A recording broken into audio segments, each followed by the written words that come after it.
Magandang araw po sa inyo lahat.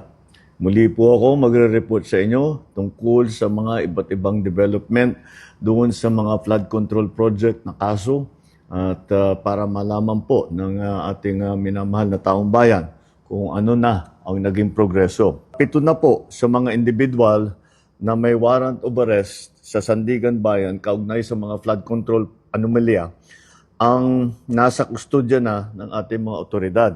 Isa naman sa kanila na inaresto ng NBI at 6 naman ay voluntaryong sumuko sa CIDG.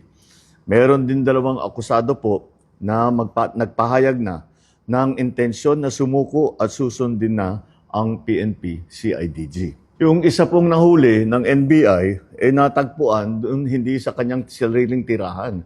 Kaya't mananagot din yung mga nagtatago sa kanila.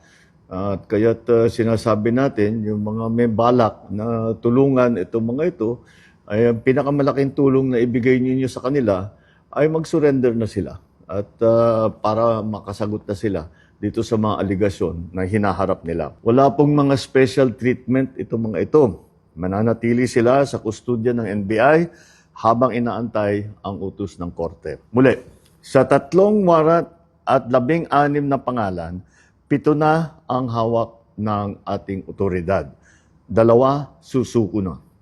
7 ang mananatiling at large at kasama na dyan si Saldico. Sa lahat ng natitirang akusado, ang aking payo sa inyo ay sumuko na kayo. Huwag nyo nang antayin na habul-habulin pa kayo. Mas maganda para sa sitwasyon ninyo na sumuko na kayo para maganda ang inyong pagsagot sa mga aligasyon na dinala kontra sa inyo. Sa mga nagtatangkang tumulong sa pagtatago, tandaan ninyo na kahit papaano, mananagot din kayo kung kayo ay nagtatago ng isang fugitive from justice.